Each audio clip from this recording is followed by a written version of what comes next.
Welcome everybody to a review of a new Masters of Cinema release from Eureka, and that is Running Out of Time 1 and 2, both of which were directed by Johnnie To, who I am unfortunately not seen anything from before, but given the mainly good quality of these two films, I will definitely be checking out his other films. So yeah, the first film clocks in at 93 minutes long, was released in 1999, and stars Ching-wan, who was also in the lead role in Full Alert, which was a really rather excellent film. Also stars Andy Lau, who was also the lead role in Infernal Affairs, as well as one of the supporting roles in the rather woeful The Great Wall. And this is about police inspector and excellent hostage negotiator Ho Sheng Sang, who finds himself in over his head when he's pulled into a 72-hour game by a cancer-suffering criminal out for vengeance on Hong Kong's organised crime syndicates. So, if you go into this expecting your typical Hong Kong action thriller, then you may well be disappointed, as this isn't a film that has much in the way of action, and what action scenes there are, though good, aren't the best that we've seen from other similar efforts. You look at Full Alert, for instance, or Infernal Affairs, and they definitely have better action scenes in them. But thankfully, this has an amazing pair of lead performances, whose character interactions are more than able to carry the film as a whole, as a battle of wills plays out during its engrossing plot. The supporting cast is also good, it is well paced, has plenty of style to its cinematography and editing. The score is solid, and there are a few laughs as well throughout. So, overall, a really rather solid film. Now, Running Out of Time 2, released in 2001, like I said, also directed by Johnnie To, clocks in at 95 minutes long, so only a couple of minutes longer.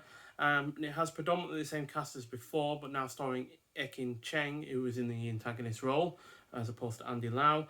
And Ho Shang Sang finds himself wrapped up in another cat and mouse game, this time against a tricky magician. So this is definitely a step down in overall enjoyment from the first effort, unfortunately, which is primarily down to the interactions between the two leads being neither as fun nor as well executed. All the while, it does feel like a retread of some of the plot points from the prior effort. So, which is a bit of a shame. But thankfully, this still is an entertaining enough watch. That it certainly has its moments of greatness, but it just doesn't come together as well as before. So, a little bit of a shame that it's a bit of a downer over the first effort. But then the first effort is definitely the big draw with this film. So, I definitely feel like more people have probably seen that than than its sequel. So you get a really nice slipcover with this, with all the information on the back as per usual. And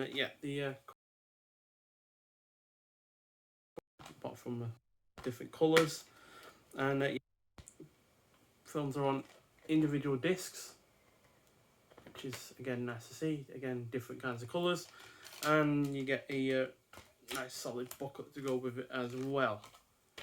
Which so goes for the people behind the camera as well as the cast on both films, and then you got On the Edge, Connection, Isolation, and Identity in Running Out of Time 1 and 2 by David West.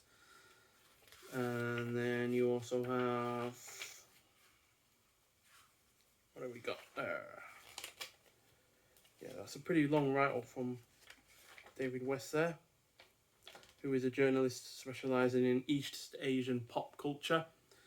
He's the news editor of Neo magazine.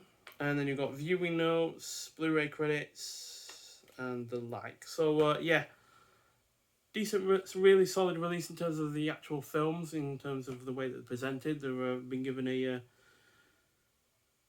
high definition Blu-ray 1080p presentation, scanned and restored in 2K.